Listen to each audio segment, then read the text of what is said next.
um prazer estarmos aqui novamente.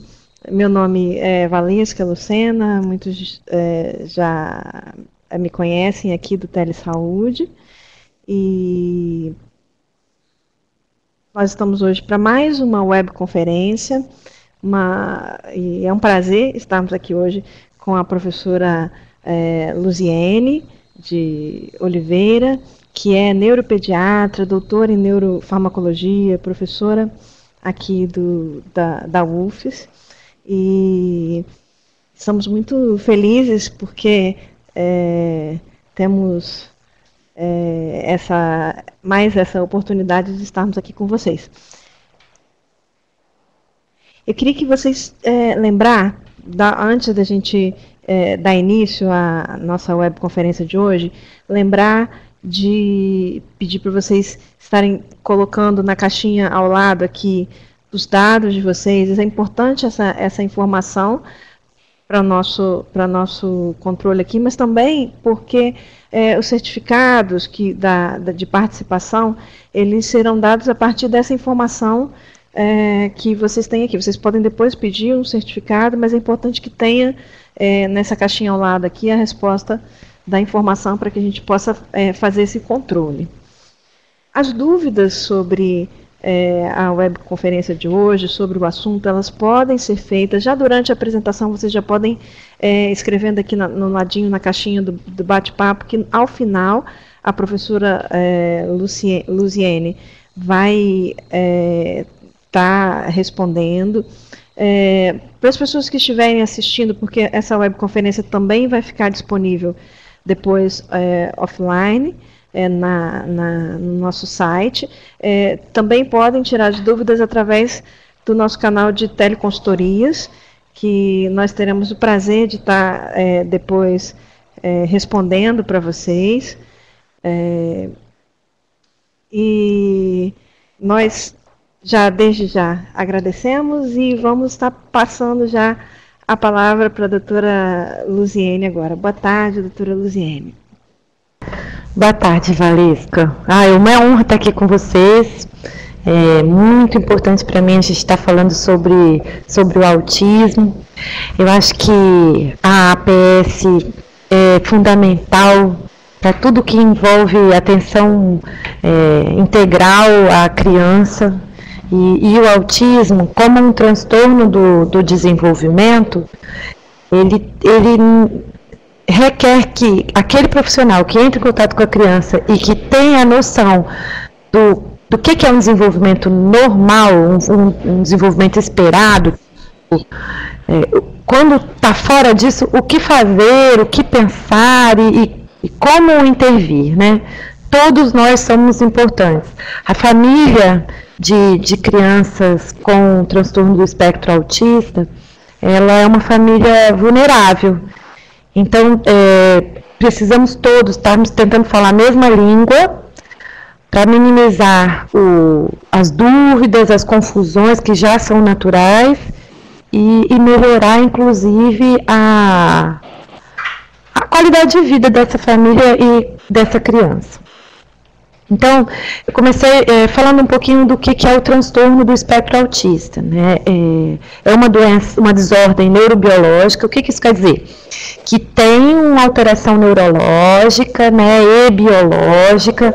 Então, já caiu por terra há muitos anos, graças a Deus, aquela história da mãe geladeira, que seria a causa do transtorno, né? Hoje a gente sabe que é uma desordem neurobiológica de causa genética. Então existe uma predisposição genética que, por influência do ambiente, seria desencadeada. O diagnóstico tem que ser feito antes dos 3 anos de idade, né? Então a criança geralmente ela desenvolve aparentemente bem até uma certa faixa etária, que em geral é um ano e meio por aí, e depois ela dá uma regredida. Ou ela já desde o começo já não olha para o olho da mãe quando está mamando, já não emite aquele sorriso social. Então, de qualquer forma, esse diagnóstico, ou pelo menos os sinais, eles estão presentes antes dos 3 anos de idade. E aí, classicamente, ela é descrita como uma tríade, né? Seriam 3 grupos de sintomas que nós observaríamos. Então, o primeiro seria alteração na interação social, né? Então, é aquela criança que não gosta de estar em ambiente cheio de pessoas, aquela criança que tem dificuldade principalmente em interagir com pares, com crianças da mesma idade. Às vezes a família tem dificuldade de entender isso porque ela acha que com ele, com a mãe, com o pai, a criança está interagindo relativamente bem, então ela não percebe a dificuldade que às vezes nós profissionais de saúde ou até os profissionais de educação têm em interagir com aquela criança, porque eles não são tão ignorados às vezes pela criança como nós somos. E alterações na comunicação, que bem da verdade, provavelmente essas alterações na comunicação são as que chamam mais a atenção da gente e que fazem com que a criança, a família busque atendimento para a criança com o médico, né? Por quê? Porque na maioria das vezes existe esse atraso de fala. Eu trabalhei 8 anos num serviço de referência de surdez aqui do estado, e foi daí o meu interesse em pacientes com autismo. Chegava muita criança lá porque é surdo, porque você chama e a criança não responde ou demora a responder. Mas na verdade o que acontece, ele escuta bem, mas ele não dá atenção para o que você está falando, né? Antigamente havia estudos falando de até 50% dos autistas não falarem. Hoje a gente acha que isso não é real, porque na verdade nessa época a gente falava em autismo só naqueles casos severos. A partir do momento que a gente começou a falar de transtorno do espectro, quer dizer, uma coisa bem mais ampla, a gente conseguiu então estar realmente pensando em que pessoas que antes não recebiam um diagnóstico agora passam a ter, porque tem uma manifestação mais leve. Então nós estamos fazendo todo um trabalho, até mesmo de retirada do preconceito. Você vai ouvir que assim, a criança não olha no olho. Não é isso. Tem autista que realmente praticamente não olha no olho, mas tem autista que olha no olho. Só que olha rapidinho, de uma forma não tão interativa, olha, mas perpassa o olhar por você, né? Outra coisa que vale a pena a gente comentar aqui, que quando a gente fala de alteração na comunicação, a gente não está falando só de fala, a gente está falando de comunicação. Então, aquela questão de jogar beijo, de dar tchau, de apontar e olhar e compartilhar a atenção com você, né? Tudo isso está comprometido. A criança não se comunica adequadamente, não é só a fala. Então, falar é importante, mas comunicar vai além disso. Como a gente colocou aqui só para lembrar, a criança tem alterações na teoria da mente, né? O que é isso, professora, a teoria da mente?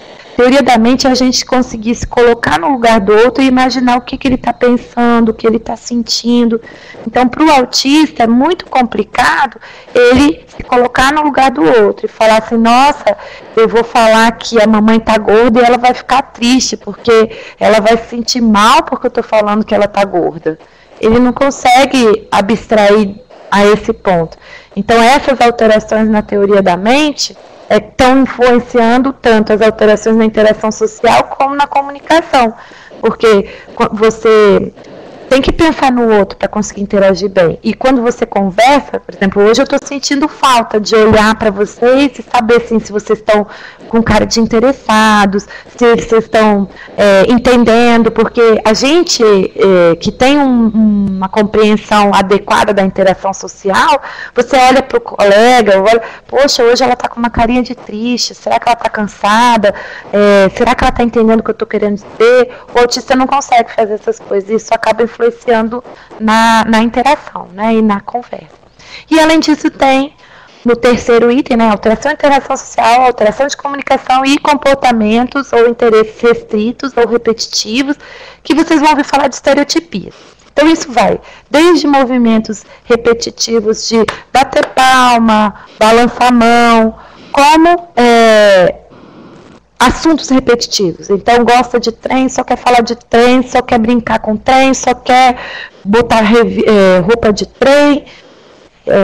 Pode também isso aparecer na questão alimentar, então é aquela criança que não aceita comer comidas de texturas diferentes, ou comidas com um sabor diferente, uma cor diferente, ou seja, coisa nova, né? Tem dificuldade com o novo.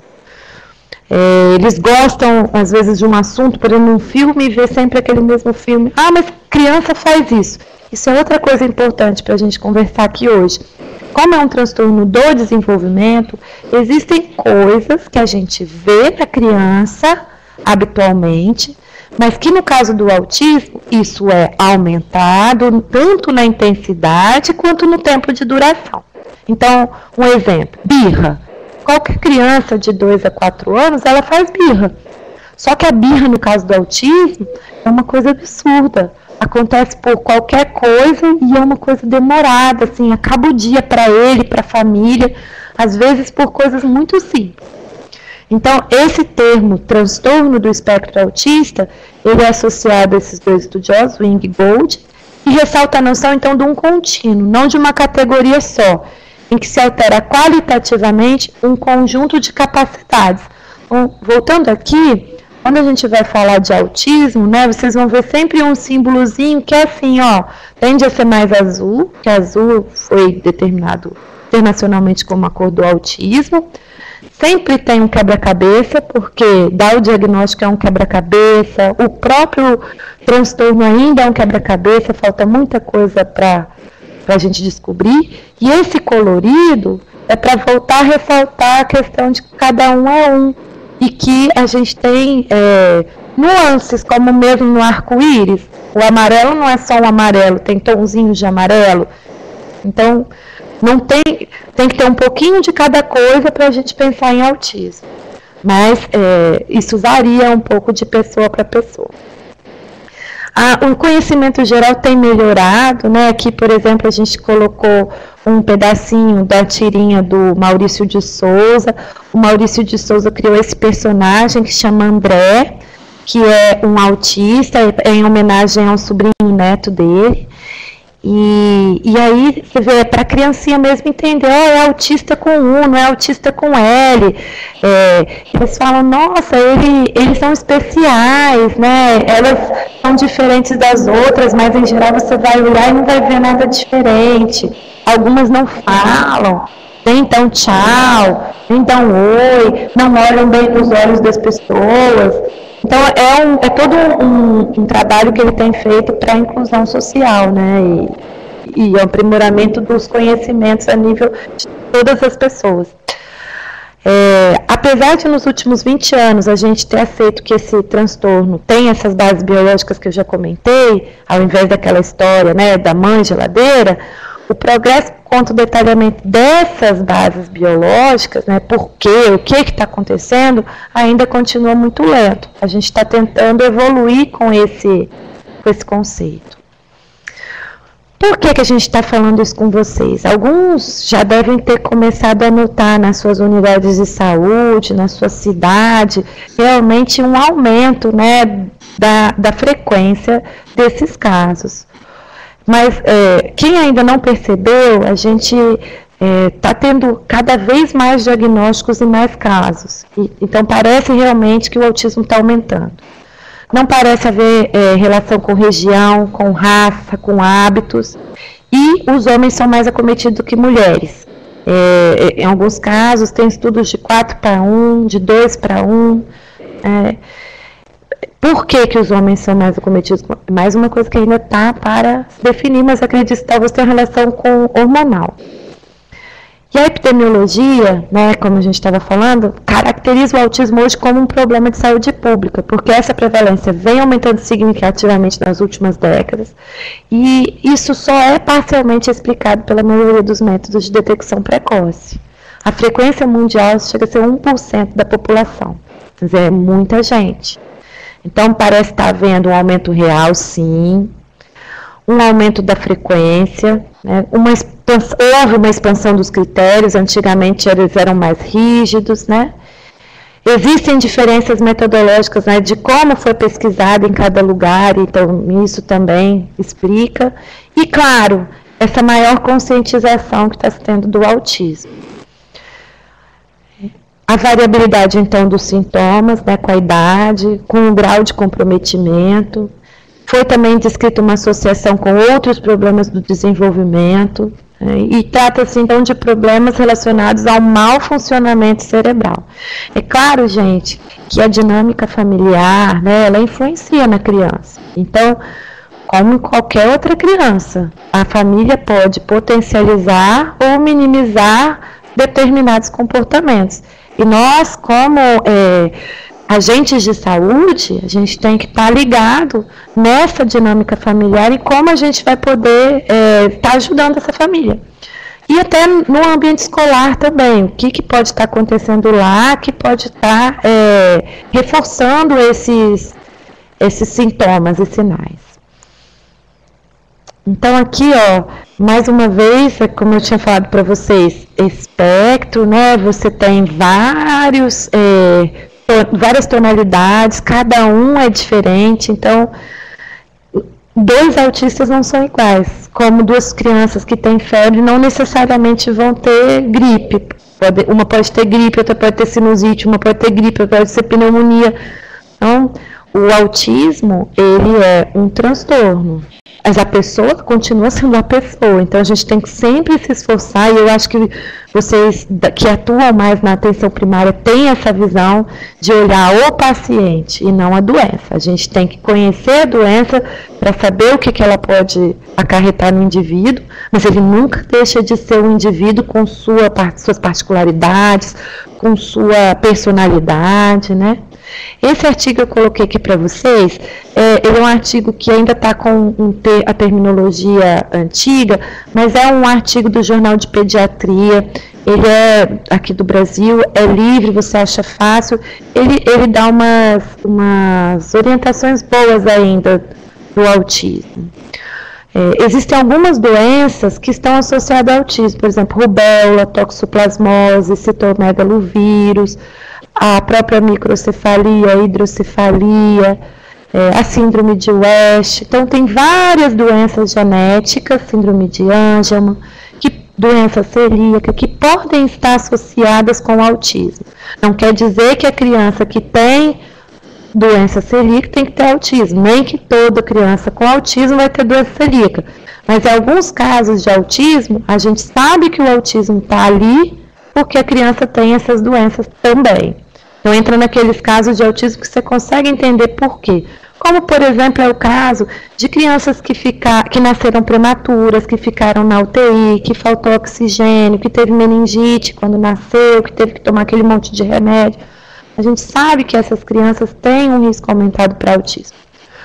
Do mesmo jeito que essas crianças têm um risco aumentado para alteração auditiva. Né? Quem trabalha com essa parte de triagem sabe que baixo peso ao nascer, perícia neonatal, uso de antibióticos, meningite, estão associados ao maior risco. Então, essas crianças são crianças que a gente tem que estar mais atento.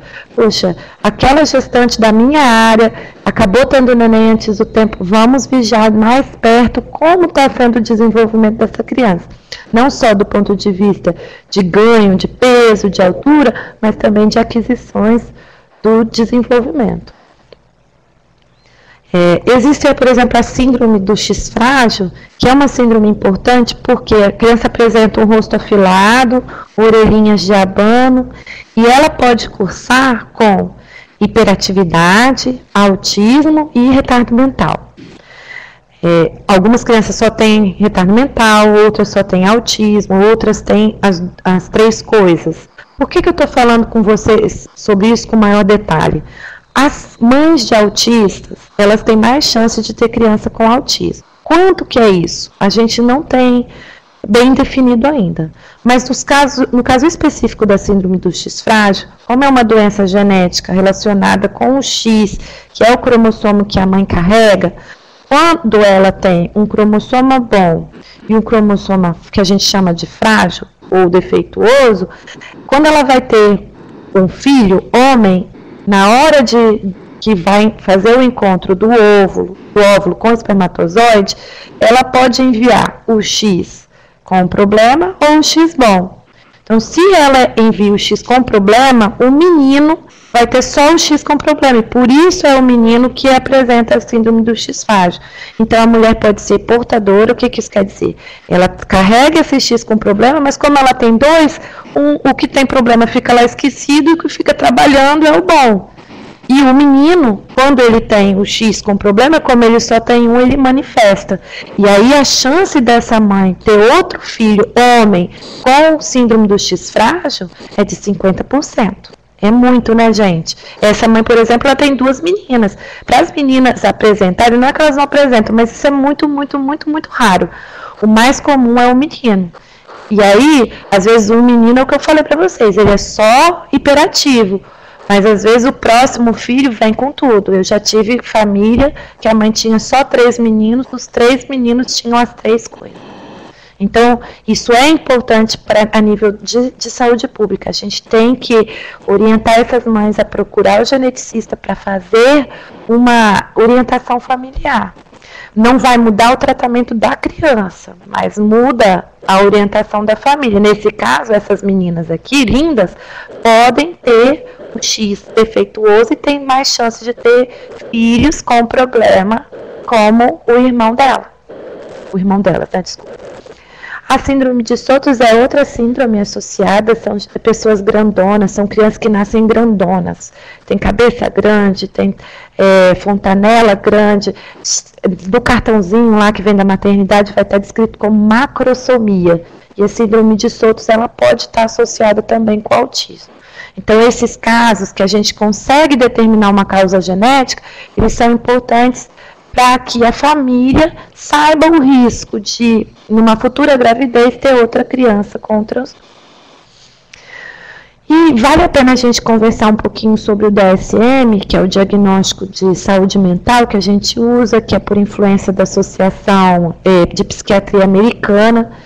Ele sofre muitas críticas, mas para nós que não somos psiquiatras, nós que somos neuropediatras, que somos pediatras ou médicos de família e comunidade, ele ajudou a tornar as coisas um pouco mais objetivas, pegar uma coisa que é tão abstrata assim, que pode ter tantas variáveis, né, e transformar numa coisa que tem um pouco mais de objetividade. Então, a gente usava antes o DSM-4, como eu tinha falado para vocês antes, falava em basicamente em três, uma tríade, né, de sintomas.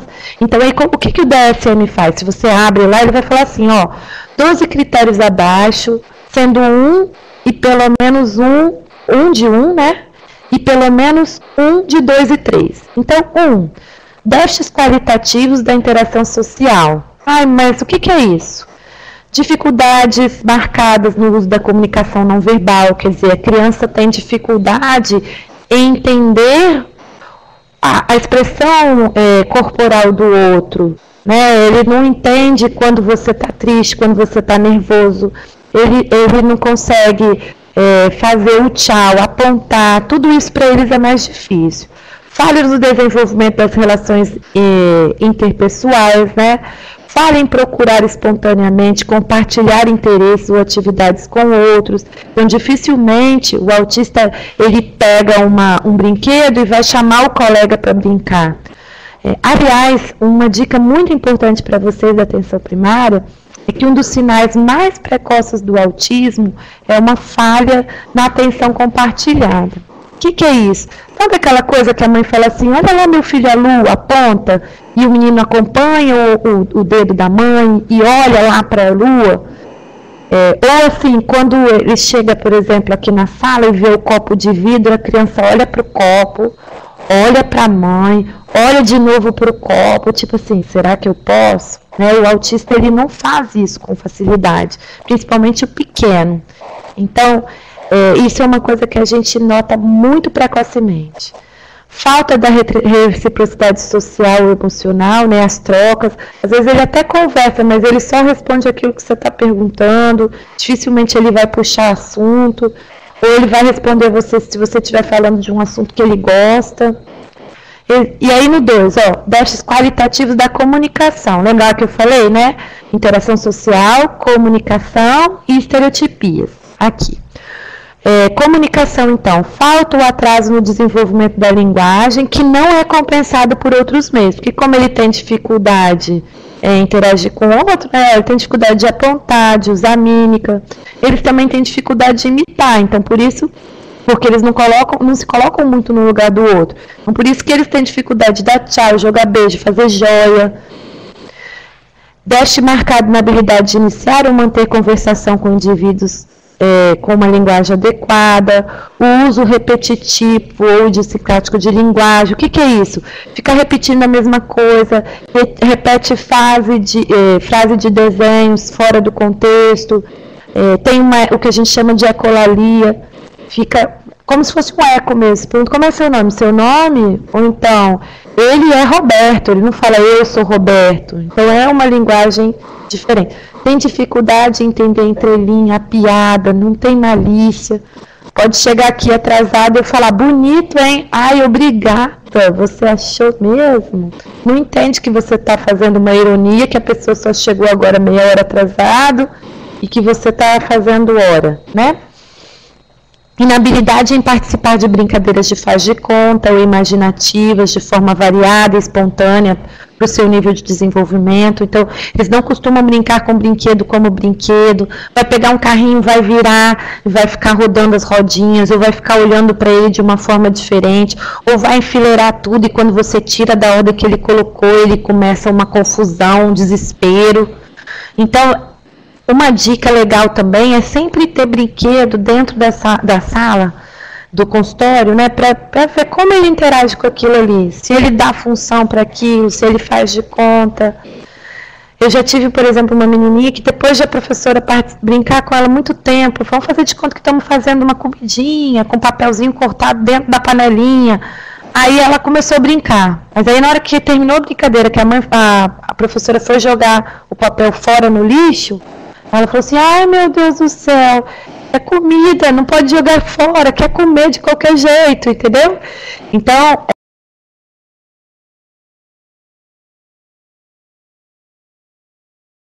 aquilo é brincadeira, que é faz de conta, que não é de verdade, que é mentirinha.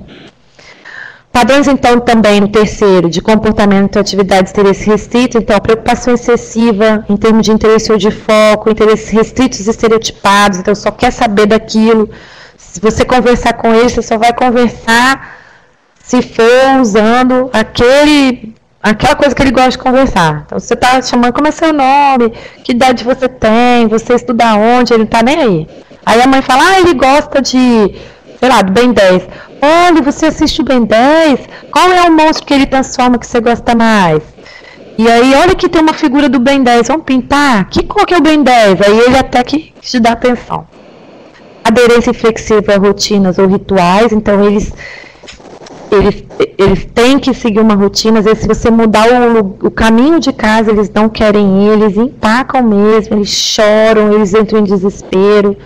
Se você mudar a marca do biscoito, ele não come. Se você mudar a mamadeira, o copo, eles não comem. Então, assim, aquela coisa que a gente orienta como agente de saúde, né?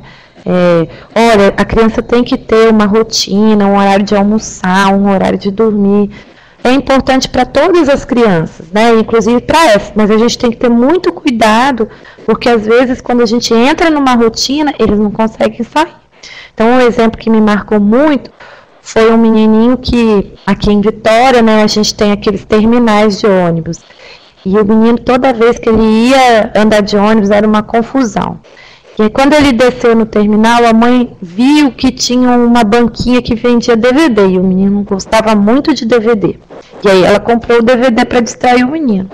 Qual o problema dessa história? Toda vez que ele chegava no terminal, ela tinha que comprar um DVD. Se ela não comprasse DVD, era um caos. Então, pensa uma mãe carente, tendo que andar com dinheiro suficiente para cada vez que ela parasse num terminal, ela comprasse um DVD. Então, a gente tem que tomar cuidado com isso, porque às vezes a gente cria umas rotinas que eles não conseguem depois sair, ou é muito difícil de tirar. os maneirismos repetitivos estereotipados, aquela coisa de andar na ponta do pé, de bater palma, de balançar a mão, uma preocupação persistente, às vezes, só com partes dos objetos, né? Quando eles são de alto desempenho, né, que tem inteligência normal e até acima do normal, às vezes eles, não, isso tem que ser desse jeito, porque o certo é assim, e se sair um negocinho para a direita, não tá bom, não serve, assim eu não vou. Então, às vezes, também uma das coisas que justifica aquela dificuldade que eles têm na hora de escrever com a mão e escrever cursiva, além da incoordenação motora que às vezes eles têm, é porque eles não gostam do que estão vendo, porque aquilo não é igualzinho o que ele viu no papel ali, e aí eles não conseguem fazer, então eles não vão fazer, porque não está direito, porque está errado. Então, a gente tem que trabalhar com eles essa questão da flexibilidade. Tem atraso, né, ou função anormal, pelo menos em uma das áreas acima, então antes dos 3 anos de idade, como a gente estava falando, e esse distúrbio não pode ser melhor explicado por outros. Para o DSM-5, o que mudou? Antigamente a gente ouvia falar assim, de síndrome de Asperger, de autismo atípico, de autismo típico, então dividia em tanta coisa que depois você fala assim, ai meu Deus, o que é isso? Então, com o DSM-5 é que realmente entrou em vigor transtorno do espectro autista. Então, não é que a síndrome de Asperger não exista mais. Na verdade, ela está dentro do autismo.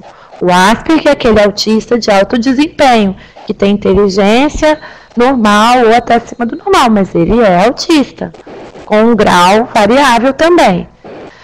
Em vez de falar em tríade, que a gente falava aqui, eles pegaram agora e colocaram sociocomunicativos, que a gente já via que tinha muito a ver, lembra, lá na frente? Então, agora tem que ter 3 critérios desses aqui que a gente estava vendo. E pelo menos 2 desses comportamentos estereotipados. Então, as coisas, elas continuam sendo mais ou menos as mesmas, só que a gente evoluiu um pouco no critério. E foi incluído a hipersensibilidade. O que é isso, gente? É aquilo que houve um barulho de uma maquita, de um liquidificador, de um secador de cabelo e tampa o ouvido e fica desesperado. Não consegue ir na festa de aniversário porque tem palma batendo, porque tem bola de soprar estourando. Tem uns que não conseguem comer uma manga, porque eles olham para a manga e vê aqueles fiapos e tem nojo. Não consegue comer coisa em pedaço, porque eles têm essa hipersensibilidade na boca. Então, isso hoje foi incluído. Aqui a gente não falou nada disso, mas vocês vão ver na tabela, na CARS, que é a classificação que ajuda muito a gente de atenção primária, pediatra, neuropediatra, que isso é bem descrito já há muito tempo.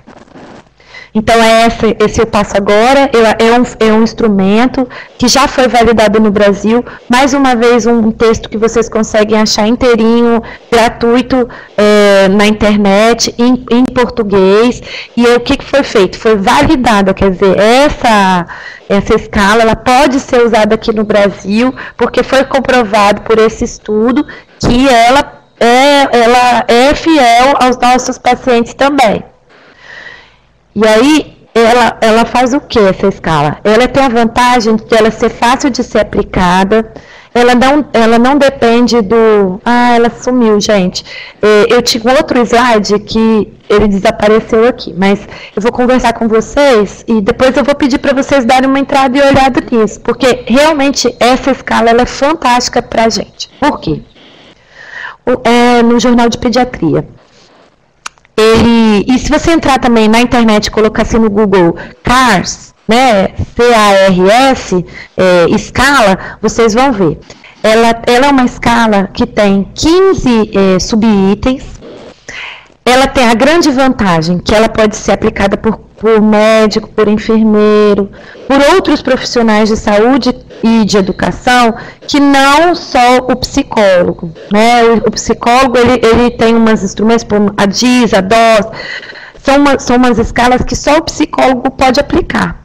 Essa é uma escala simples, que a gente pode aplicar enquanto a criança fica esperando na sala de espera. Ela é composta por 15 subitens, e cada subitem desse você vai dar ponto de 1 a 4. E aí, gente, se a criança tem, por exemplo, 30 pontos é que ela passa a ter ser considerada como autista. Até 36, 38 é um autismo moderado. De 38 até 60, a gente pensa em autismo severo. Então, essa escala é legal porque ela não só te ajuda a pensar no autismo, mas ela também ela te fala da gravidade. E é bem simples assim, você pega o primeiro item, por exemplo, se eu não me engano, é interação com as pessoas. Aí tem assim, você vai dar 1 ponto se a criança interage normal para a idade com as pessoas em geral. Você vai dar 2 pontos se ela tem alguma dificuldade de interagir com as pessoas. Aí você dá 3 se ela praticamente não interage com as pessoas. Você dá 4 se ela não interage de jeito nenhum. Então, cada subitem desse, na verdade, ele pega cada uma daquelas coisas que a gente já estava falando lá no DSM-4 e explicita, né? Coloca direitinho.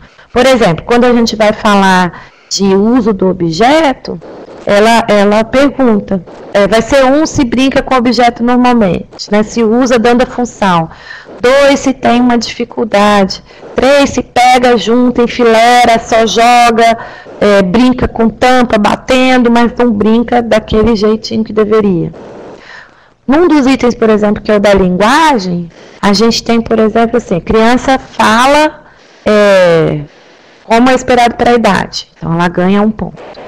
Ela tem um atraso da linguagem, mas é em geral em tudo, não tem nada muito diferente, aí ela ganha 2.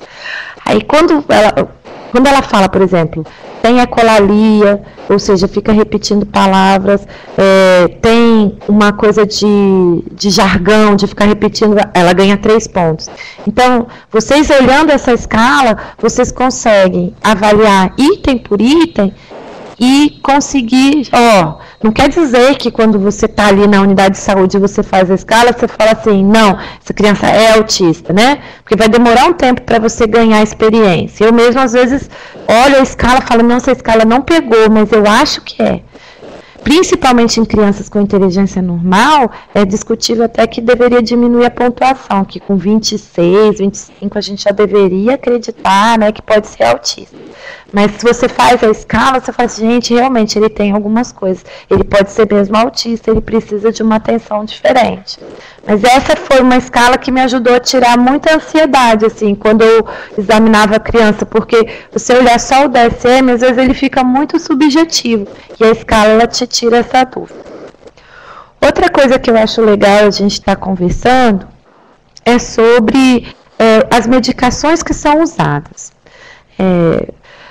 Não existe cura para o autismo. O tratamento, ele é um tratamento de sintomas. Então, como aqui está falando, esse artigo é de uma revista de pós-graduação médica, né? E ela é justamente para os médicos de atenção geral, né? Do médico que está lá na APS mesmo. Então, é mais para você poder saber que remédios, que tratamentos estão sendo usados e por que isso é tão importante, gente? Claro que eu não estou esperando que o médico de atenção esteja prescrevendo pela primeira vez. Mas quando a criança chegar para você usando, você vai saber se faz sentido ou não usar e por que está usando. Um exemplo típico de confusão é, por exemplo, com a clonidina. A clonidina ou atencina, ela é uma medicação que normalmente é usada para pressão.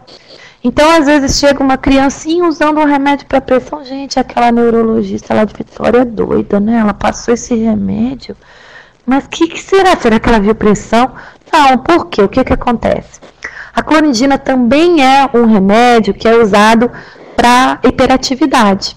E hoje a gente sabe que uma daquelas doenças que a gente falou que pode acontecer junto com o autismo é a hiperatividade.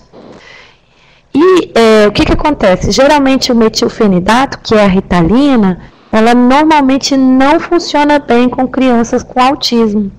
Por quê? A criança toma e às vezes fica pior, fica mais agitada, começa a ver coisa, fica mais irritada. Então, uma alternativa muito boa é a clonidina, que ela trabalha a irritabilidade, a hiperatividade, até os tiques, ajuda com o sono, que é uma coisa que é muito comum também estar alterada no autismo, Então a criança toma às vezes a clonidina de noite, dorme melhor e de dia fica mais tranquila também. Agora, o que a gente usa muito hoje em dia, depois eu vou até mostrar um artigo específico, é a risperidona. Até uns anos atrás, a gente só usava a risperidona se a criança tivesse irritabilidade, se ela se batesse ou batesse nos outros. Hoje em dia, depois de alguns anos de uso na infância, a gente descobriu que ela também atua nos prejuízos sociais e da comunicação. Então, a risperidona parece agir em todos aqueles sinais e sintomas que a gente vê no autismo. Lembrar sempre que na criança é complicado, porque também não adianta eu dar a medicação para tentar melhorar isso, e, por exemplo, ela ficar dormindo o tempo todo. Então, a gente sempre tenta a menor quantidade do remédio e o menor número de medicações possíveis para evitar que a criança tenha efeitos colaterais indesejáveis. O metilfenidato, como eu falei, a gente usa pouco, mas não quer dizer que não possa utilizar, né? Mais em desespero de caso. Muito comum usar o valproato de sódio, que é o Depaquene, Depakote, Valpaquine, né? Essa medicação, ela é um estabilizador de humor e ela pode melhorar muito, principalmente a agressividade que a gente vê no autismo. Mas também pode piorar a agressividade. Então, eu costumo brincar que no sistema nervoso, né, na neurologia, não é igual na endocrinologia, que você olha para o paciente e fala assim, nossa, esse paciente pode ter problema na tireoide. A gente dosa o hormônio no sangue, vê que está baixo ou que está alto, não sei, principalmente baixo. E aí você dá o remédio e depois faz de novo o exame e você vê que houve um aumento, uma melhora, né? Acontece que aqui não, a gente não tem como medir. Então, a medicação a gente vai pensando no sintoma e a gente tem que vigiar de perto o paciente para ver se vai conseguir realmente o que a gente estava pensando. Por isso é que a APS é tão importante, porque é ela que fica ali pertinho do paciente, conhece o paciente melhor do que ninguém. Então, você comunica com o médico referência, né, e fala, nossa, não, eu acho que em vez de melhorar está piorando, é muito importante, porque você conhece o paciente melhor do que ninguém, você é a mãe, por isso que a gente também tem que valorizar muito a informação da mãe. A fluoxetina, a sertralina, elas são usadas principalmente para estereotipia, para autoagressão, para ansiedade, mas ela, apesar disso, pode dar agitação, então é uma paciente que todo mundo que está envolvido com ele tem que estar atento. Quanto às dietas, gente, as dietas, elas são usadas, aquelas dietas sem leite, sem glúten, né? Ela é usada para quê? Para prejuízo social, comportamento, comunicação. Mas a evidência é pequena, quer dizer, a gente não tem muita prova que funciona. Eu tenho paciente que a mãe fala, olha, ele come um chocolate, ele fica transtornado? Tenho. Agora, não dá para dizer que toda criança com autismo tem que fazer dieta, porque a dieta é cara, pode dar déficit nutricional, pode dar prisão de ventre, que é constipação intestinal, e ela não vai resolver a maioria dos casos. Eu, pessoalmente, penso que a criança com autismo já tem dificuldade de falar se está com uma dor, se está irritado. Então, se ela tem autismo e também tem uma alergia alimentar, uma intolerância alimentar, se você toma leite, ela não pode, ela vai ficar mais irritada, ela vai ficar mais nervosa. Mas daí para a gente sair falando que toda criança com autismo tem que fazer dieta sem leite porque vai melhorar, infelizmente não é assim. A gente não falou do guarda-chuva. Então, cada um é um. Então, não dá para generalizar. Os probióticos não têm evidência científica, as vitaminas também não têm evidência científica. A gente, como pediatra, como médico de atenção primária, a gente prefere sempre, né, melhorar como a criança come, a alimentação em geral, do que sair colocando vitamina. Vitamina a gente dá se a gente achar que tem algum indício que possa ter uma deficiência. Lembrar sempre que vitamina pode também dar intoxicação. Outra medicação importante é a melatonina, a gente não tem aqui no Brasil. Ela é ótima para insônia. Quem achar algum paciente usando, provavelmente é paciente que importou. É uma medicação sem efeitos colaterais e que tem ótimos resultados no sono de crianças e adultos e principalmente em pessoas com autismo. Então, a ideia que eu tive era só deixar para vocês aí por que que as pessoas usam as medicações, mas está atento que podem haver esses efeitos colaterais também. Esse é aquele artigo que eu falei para vocês, né, que a risperidona ela é usada por causa de diversos comportamentos problemáticos, agressão, hiperatividade, irritabilidade, comportamentos repetitivos, isolamento social, problema de comunicação. E aí eles falam exatamente que vem sendo utilizado intervenções, né, para o manejo desses sintomas, e aí principalmente os antipsicóticos atípicos. E a risperidona, eu estou falando para vocês da risperidona, porque a risperidona vocês já conseguem encontrar em algumas cidades, na rede da cidade, no governo do estado. Você tem fornecido, né, através do preenchimento do LME, mas a única pessoa que libera é o psiquiatra, e a liberação é feita para esquizofrênicos, refratários e principalmente adultos. Então é difícil uma criança conseguir pegar a risperidona entrando no protocolo da risperidona que está lá na farmácia cidadã. Então, o FDA liberou em 2006 a risperidona para criança e adolescente. Principal efeito colateral, sonolência, mas pode fazer xixi na cama, né? Aumento de apetite. Lembrar disso, um dos efeitos colaterais mais comuns é o aumento de apetite. Então, a criança engorda. O remédio não engorda, o remédio aumenta o apetite. Então, a gente tem que tentar orientar o que a criança vai comer. Não é igual um corticoide que incha. Então, vigiar o que a criança come, comer mais fruta, mais verdura. Eu sei que no autismo, muitas vezes é difícil você controlar isso, porque eles têm muita restrição alimentar. Lembrar sempre, gente, que intervenções comportamentais, elas podem ser efetivas, né, sem os efeitos colaterais potencialmente perigosos dos medicamentos. Então, sempre que possível, a gente associa, em crianças pequenas, a gente prefere usar fonoterapia, psicoterapia comportamental, terapia ocupacional, para tentar auxiliar melhor essas crianças.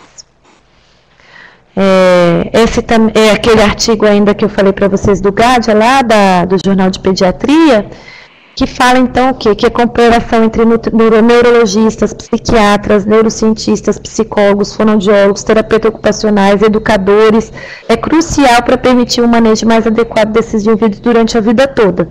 Então, eu vou além. Eu acho que todo mundo tem que entender de autismo, principalmente a gente que está dentro de uma unidade de saúde. Não importa quem você é, se você é dentista, se você é médico, se você é ACS, se você é técnico da sala de vacina. A gente tem que ter o conhecimento para ver que essas crianças são diferentes, elas veem um mundo diferente, para aprender a lidar melhor com essas crianças, para poder facilitar também o seu serviço. Então, são crianças que merecem uma atenção diferenciada, têm uma fragilidade maior, por isso que eu fiquei tão feliz desse convite. Eu espero que não seja o último e que isso seja só a portinha da nossa conversa. Tudo que vocês precisarem, eu estou aqui.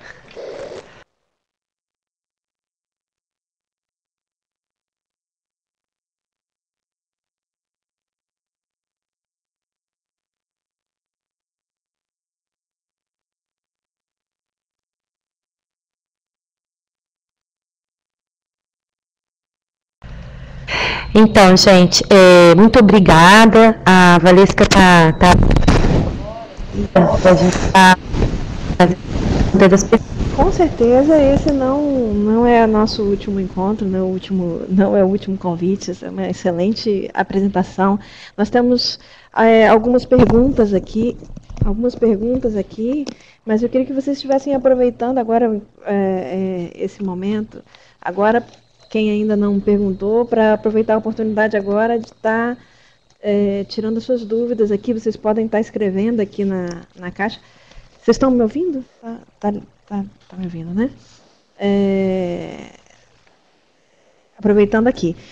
Enquanto isso, eu já vou perguntando aqui. A Dione, ela é uma agente de saúde de Ibatiba, e ela aqui está perguntando sobre se o autista tem o coração acelerado, ou seja, eu vou até perguntar, tem alguma interferência de medicação, ou mesmo de alguma síndrome que possa ter alguma relação cardíaca? Olha só, Johnny, tá sempre por um autista, o coração Não está ouvindo. Desculpa, Johnny, eu comecei a falar e esqueci de apertar o botão. Tem que ter paciência comigo que eu sou loira. Então, não tem uma clínica específica, assim, uma síndrome que tem associação com problema cardíaco. Se a gente, quando faz a história, percebe que a criança pode ter algum problema cardíaco, a gente pede um cardiologista para avaliar sim. Mas eu queria que você lembrasse que a criança tem coração mais rápido que a gente sempre. Né? A criança, dependendo da idade, pode ter 100 batimentos cardíacos assim, paradinha, enquanto a gente vai ter mais ou menos uns 60. Se a criança for agitada, tiver com dor, tiver assustada, o coração vai bater mais rápido mesmo. Então, é mais frequente esse coração mais rápido, está relacionado com essa questão comportamental do que com problema cardíaco. Eu vi mais uma perguntinha sua, porque é só agora que eu consegui ir percebendo as perguntas, né?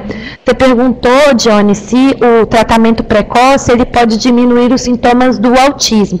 Pode sim. Até por isso a nossa está falando aqui com vocês da atenção básica. Tem estudos até mostrando que crianças que o autismo de de alto desempenho, autismo leve, um diagnóstico e intervenção precoce, o ideal assim antes dos 5 anos de idade, de preferência perto dos 3 anos de idade, eles chegam a 25% chega a sair do diagnóstico. O que isso quer dizer? Depois, quando você vai aplicar a CAS de novo, você não consegue mais preencher os critérios.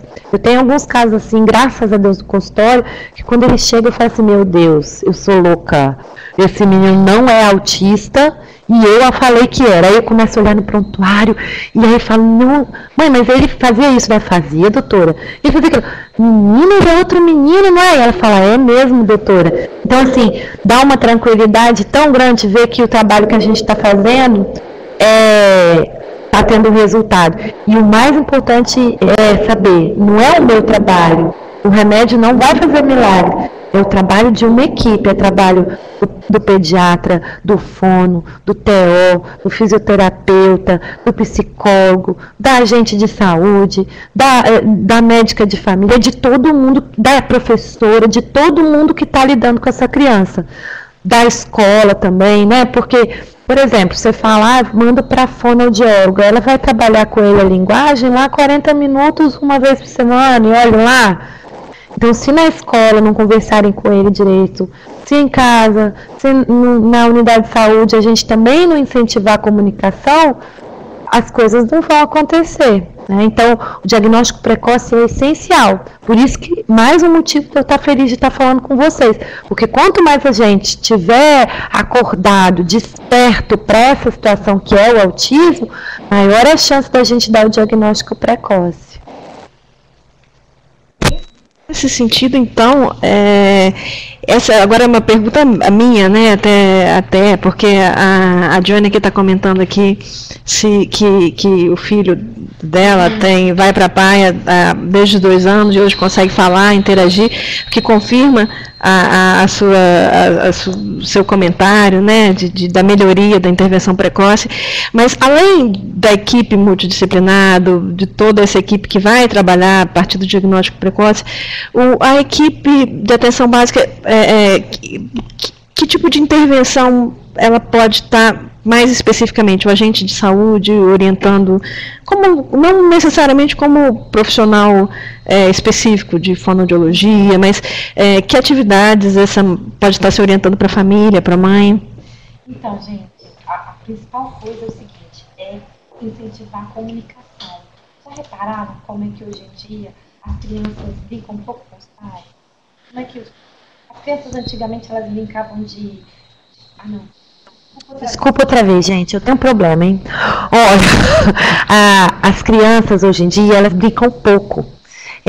Os pais não sentam com essas crianças para brincar, as crianças não brincam de pique tanto como a gente brincava antes, de pular corda, de amarelinha, de pique-esconde.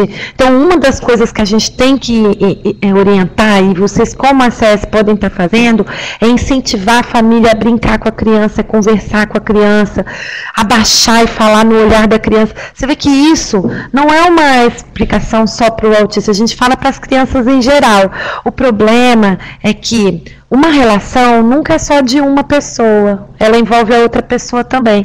Muitas vezes a família percebe que o menino não dá muita atenção e ela desiste.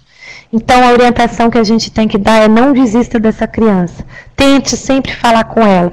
Tenta dar um jeito de achar uma coisa que chama atenção. Só toma cuidado assim, para não exagerar. Que nem eu falei para vocês, às vezes a criança tem um interesse restrito. Aí, por exemplo, eu tinha uma amiguinha que gostava, uma pacientinha, que gostava de cachorro de pelúcia. E a única maneira da família chegar perto dela, assim, os tios, avós, verem ela feliz, era dando cachorro de pelúcia. E aí, chegou um ponto, gente, que essa menina chegava no consultório com 10 cachorrinhos de pelúcia. Então, a gente tem que orientar, entrar na comunicação, usar o interesse da criança, mas nunca proteger demais, dar limite igual a gente faz com as outras crianças.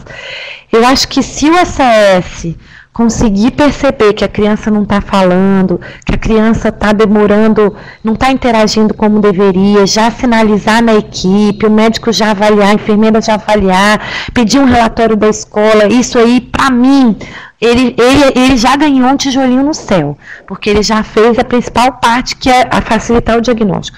Depois disso, eu acho que acolher essa família, tentar facilitar a vida dessa família no sentido de entender que ele não é um mal educado, que ele tem dificuldade, às vezes, de se adaptar no meio, tentar reforçar a rede de apoio da família, né, os vizinhos, porque às vezes as pessoas olham e tem ainda aquele preconceito, não querem se aproximar. A gente vê coisas lindas, mas a gente também vê coisas muito tristes ainda acontecendo. Então, eu acho que a ignorância, a falta de conhecimento é o pior. Então, eu converso com todos os meus alunos. Eu já dei aula de fisioterapia, de fonoaudiologia, de psicologia. Hoje eu dou aula aqui na pediatria da UFES. Eu falo que todos nós somos agentes de saúde, de educação e saúde. A gente está dentro da humanidade de saúde, a gente está no hospital, a gente está no consultório, a gente tem que ser disseminador de informações positivas e boas.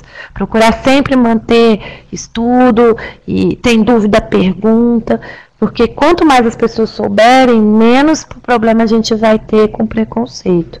Não sei se eu respondi a pergunta. Eu acredito que respondeu, né? Tá ligado aqui. Acredito que respondeu sim. A Camila está perguntando aqui, falando de que a agente de saúde que está com ela, né?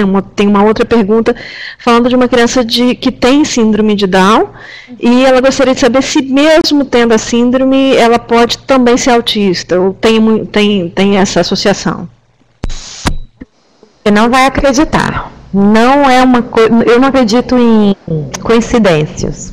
Hoje mesmo atendi uma criança com síndrome de Down, que a escola me encaminhou porque ela não quer andar, ela é totalmente dependente, ela fica surtada na escola por conta do barulho, ela gruda na professora, ela não interage direito com as outras crianças, ela não fala praticamente nada. E essa criança tem diagnóstico de autismo. Eu fechei o diagnóstico dela hoje de manhã com essa escala que eu falei para vocês, que é a escala CARS. Então, assim, a síndrome de Down é uma das síndromes que pode sim ter o autismo associado. Infelizmente, não é uma coisa tão rara. Eu tenho alguns casos no consultório, na faculdade, né?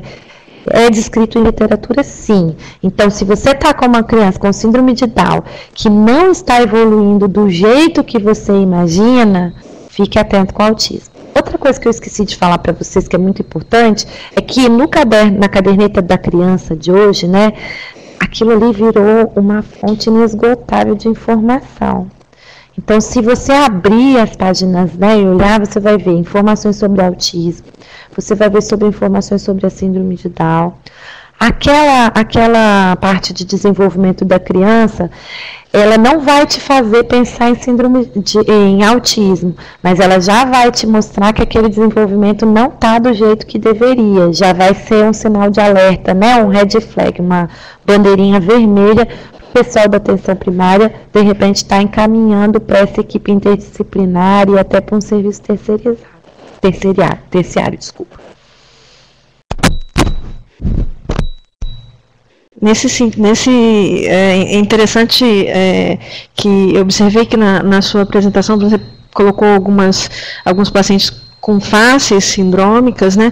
E o profissional lá da atenção primária às vezes pega essa criança ou até essa família mesmo já com faces sindrômicas e às vezes deixa um pouco despercebido, porque tem uma até bem funcional, né? Mas é importante observar, às vezes, utilizar a teleconsultoria que a gente para tá perguntando, muitas vezes trazendo para a gente, já tem um paciente com uma face diferente, né, que eu não sei exatamente se tem alguma síndrome, e a gente pode, e aqui no Telesaúde a gente pode estar dando essa orientação, né, com o pessoal da geneticista, com o pessoal da neurologia, né, que pode tá ajudando bastante com isso. E passa justamente pelo diagnóstico precoce, né? E aí vem uma pergunta que eu vou fazer agora: tem muito diagnóstico já na fase adulta de autismo? Se eu te falar que às vezes atendendo a criança, aí a gente pergunta da história familiar, a gente falou que é uma coisa genética, né? E aí a gente pergunta assim, tem alguém na família que tem autismo e tal? Aí a mãe fala assim, olha, doutora, ele não sabe não, mas eu acho que o pai é autista, porque ele organiza as coisas, ele é difícil de socializar, então assim, hoje em dia, depois que houve o aumento do diagnóstico, você está encarando o espectro autista, tem muito adulto por aí que é autista e não sabe. Então assim, nem fechou o diagnóstico ainda. Eu ainda dou o diagnóstico tardio. Igual essa criança hoje mesmo que eu falei para vocês, eu dei diagnóstico agora, a menina tem 11 para 12 anos. Então, o que eu falei para a mãe hoje, eu vou começar a medicação, inclusive eu comecei a risperidona, eu falei, eu tenho que tentar ver se eu melhoro essa versão que ela tem um ruído, essa coisa de eu não querer olhar muito no olho. Quem sabe essa criança começa a se comunicar melhor, começa a andar mais fácil e eu melhoro essa qualidade de vida. Então, eu não fecho o diagnóstico de adulto, até porque eu sou neuropediatra e eu tenho dificuldade, inclusive, essa escala que eu mostrei para vocês é para criança, né, a partir dos 3 anos e na faixa etária pediátrica. Quando a criança começa a ficar muito grande, ela já complica um pouco e por vezes eu preciso do psiquiatra junto, porque esses casos que vão ser ter diagnóstico adulto, tirando esse caso dessa menina com síndrome de Down, que estava bem clássico, mas acho que as pessoas ficaram esperando assim, porque Down pode demorar para falar, né? Mas lembra o que eu falei, não é só fala, ela não se comunica, ela não aponta, ela não joga beijo, vai além da fala. O Down, em geral, ele é super afetivo, ele é brincalhão, ele gosta de música, né? É um perfil bem diferente. Então, esses adultos, essas pessoas mais velhas, geralmente são aqueles casos de diagnóstico tardio, porque eram casos bem leves que, na verdade, antigamente nem se pensaria mesmo em autismo. Um exemplo, assim, legal para vocês verem, sem querer fazer propaganda de filme, né? Tem um filme chamado Meu Querido John, em que o pai do John, ele era Asperger, ele era autista. Ele criou o John sozinho, a mãe de John foi embora. Por que será que ela foi embora, né? A relação dele já não devia ser boa. Ele criou John muito bem, um soldado, né, com coisas rígidas. Ele comia lasanha todo fim de semana, tinha que ser lasanha. E o único papo que o John tinha com o pai era sobre moedas. Eles viajavam o mundo todo, assim, mundo todo não, desculpa, mas cidades dos Estados Unidos atrás de moedas. E ele não teve diagnóstico. O motivo da briga do John com a namorada, que é até a trama principal do filme, é porque ela era estudante de psicologia e falava, eu acho que seu pai tem autismo. Então, pode sim ter diagnóstico tardio. Então, a Camila, a enfermeira, ela está justamente falando sobre adulto, perguntando aqui o que fazer com um adulto quando tem sinais de autismo leve. Então, quais são os primeiros passos? Primeiro passo para mim é procurar o psicólogo, né, que tenha noção de autismo, né, ou o psiquiatra. O neurologista clínico, ele não tem tanta informação sobre o autismo, porque é uma coisa que é um transtorno do desenvolvimento. Então, quem vê mais transtorno do desenvolvimento é o pediatra, o neuropediatra, o psiquiatra infantil, o psiquiatra também, né, que mexe mais com essa coisa do DSM, da saúde mental. Então, se você me falar assim, eu tenho alguém aqui que eu não tenho dúvida, eu ia falar, pede uma interconsulta, né, uma avaliação ou do psiquiatra ou do psicólogo. Agora, lembrar sempre que esse diagnóstico vai mudar a vida dele, né, vai fazer bem, ou dependendo, às vezes é melhor você só usar essa informação para você melhorar a sua maneira de ver e como interagir. Por outro lado, gente, eu não tenho certeza se todos têm conhecimento, isso também é muito importante estar falando hoje, sobre os direitos do autista. Então, a criança autista tem direito à atenção especial na escola, tem direito aqui na cidade grande, né, e nas cidades pequenas que tem um transporte coletivo ao passe livre, tem direito ao benefício de provisão continuada, o BPC-LOAS, né, com o CID de F84, claro, dentro das normas para disponibilização desse benefício, que são aqueles de ter um salário mínimo em carteira para mais de 4 pessoas na família. Mas é importante vocês estarem atentos a isso, porque às vezes você está na unidade de saúde com a criança passando dificuldade, não tem dinheiro para comprar o remédio, a família é carente, a mãe não consegue trabalhar porque a criança tem uma necessidade especial e o CID de autismo, ele ajuda a criança a ganhar alguns benefícios. Essa criança mesmo de síndrome de Down, na verdade, a escola encaminhou, porque a escola descreveu, o laudo era que a professora observava só pelo laudo, eu sei que a professora já sabia que era.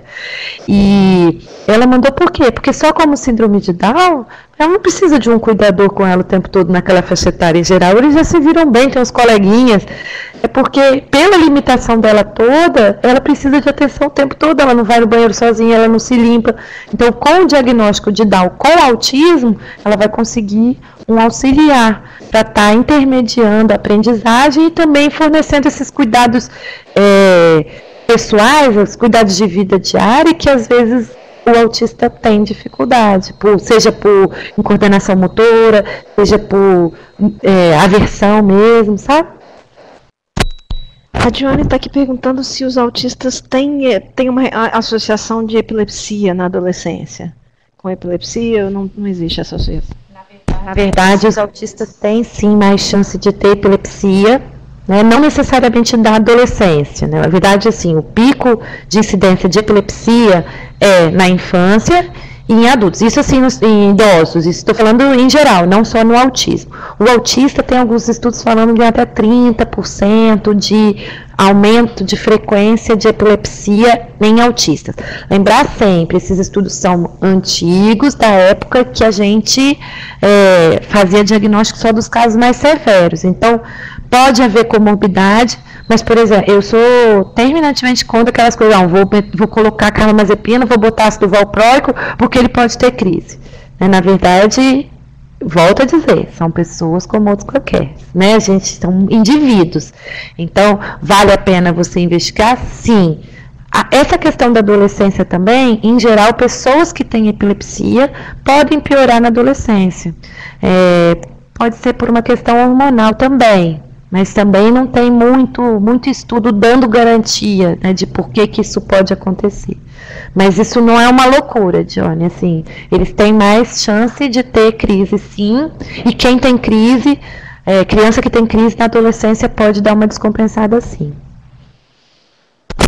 A Camila está perguntando ali, está fazendo uma pergunta agora. Um agente de saúde tem uma criança de 2 anos na sua área que tem muitos problemas comportamentais. só aceita a presença da mãe e do pai. Para realizar a pesagem na sua casa, nas consultas médicas, a criança entra em choque, não conversa bem e é muito nervosa. Como abordar sobre isso com a família? Então, a primeira coisa é, essa criança está na escolinha, eu sei que no interior isso é mais complicado, né? Mas sempre que a gente pega uma criança que tem dificuldade de socialização, mesmo de linguagem, a primeira coisa que a gente tem que abordar é a escola. Se tiver chance dessa criança ficar meio período de convivência com outras crianças, se isso for só porque ela é um bichinho do mato, né, porque fica só em casa, sem conviver com crianças, já melhora. Se não, a escola também vai poder te informar melhor como é o comportamento dela lá. Primeira coisa que eu penso. Segundo, se ela já não fala direito, essa criança deveria ser avaliada por uma fonoaudióloga. O fonoaudiólogo é o profissional da linguagem.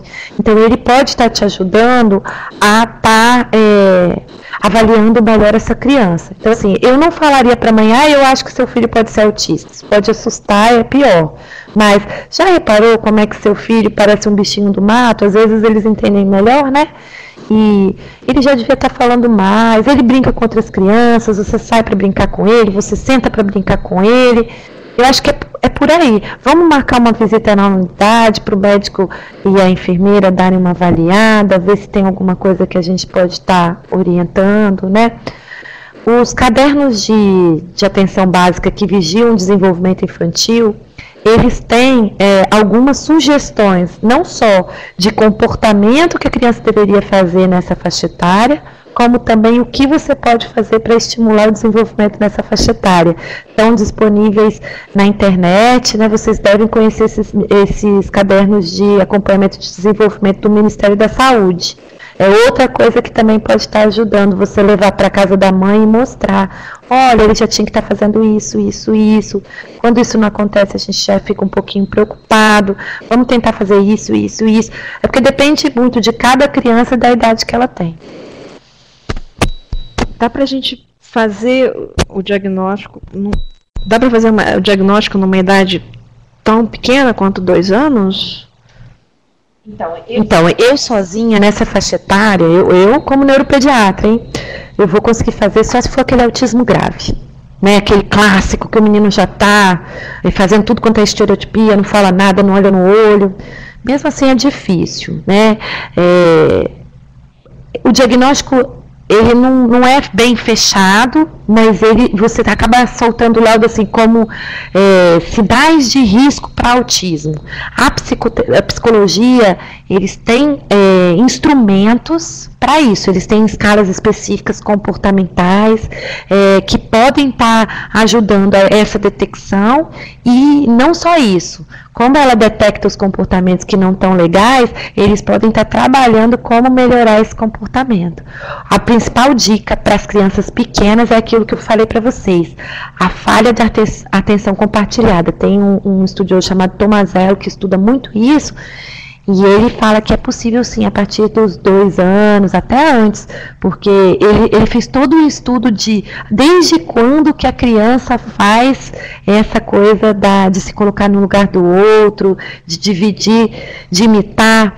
Eu vi uma amiga psicóloga apresentando um curso recente na PAI, no CTA, né, no Centro de Tratamento de Autismo lá de Colatina, um estudo mostrando bebês de 3, 4 meses imitando careta de adultos. Então, isso é possível. Então, quando a criança tem pouca mímica, não sorri em resposta, não troca.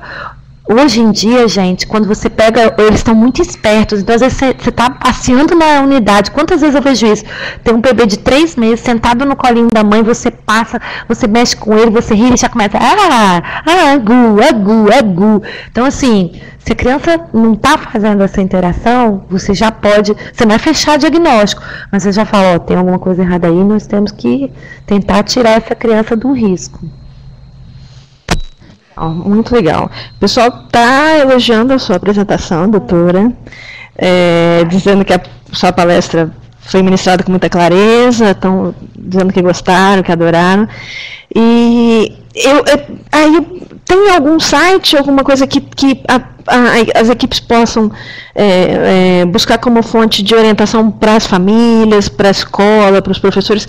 Porque tem uma agente de saúde, a Dione, que falou que na unidade dela tem 3 autistas, ou seja, numa comunidade que pode ser que a comunidade precise. Você tem alguma sugestão de fonte de orientações para famílias? Se tiver, depois a gente pode estar passando até, botando no nosso site. Então, gente, eu tenho muito medo, assim, de uma internet muito aberta, porque lembra quando a gente fala que papel aceita tudo? Então, internet, então, mais ainda. Uma fonte segura, de informação segura, sociedade. Assim, das sociedades, igual, a gente tem a AMAIS, essa foto última aí, é inclusive de um cartaz da AMAIS, eu fui voluntária lá já há algum tempo, é a Associação de Autistas, né, do Espírito Santo, que é aqui em Vitória. As APAES, algumas têm centros de tratamento de autista, então tem fontes boas de informação. Então, procure sempre site de sociedade. Eu não tenho uma específica, assim, mas sempre site de sociedade. Vocês viram que eu falei muito do Jornal de Pediatria, é um veículo em português, ele está no Cielo, é gratuito. Às vezes, se você digitar autismo.pdf, aparece um monte de coisa de jornal. Então, assim, eu não tenho, sinceramente, um site www assim, de cabeça para falar para vocês, não. Mas, em geral, se vocês entrarem em sites de associação de autismo e de APAES, em geral, vão ser os lugares que vão ter uma linguagem mais fácil, né, menos médica. E se você quiser uma fonte um pouquinho mais rebuscada, seria isso, o Jornal de Pediatria, né, também é bom. Legal.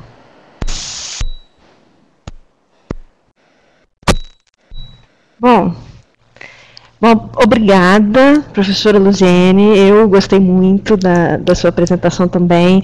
Obrigada, pessoal que participou bastante, perguntou bastante aí, nós agradecemos. E com certeza em outros momentos vamos estar juntas aqui de novo. Tá? Muito obrigada. Nós estamos à disposição das teleconsultorias, vocês podem utilizar as teleconsultorias para estar tirando outras dúvidas que vocês tiverem, o pessoal que estiver assistindo depois offline. E também para doenças, às vezes, aqui, a doutora Luziene também vai nos ajudar aqui nas teleconsultorias, se precisar.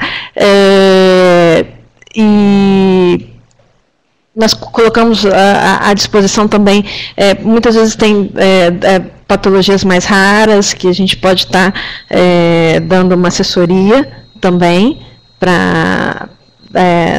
nas orientações diagnósticas. Obrigada a todos. Obrigada, que todos somos muito importantes para essas crianças e para essas famílias. O e-mail está ali também, a gente está sempre aqui disponível na faculdade para vocês. Tchau.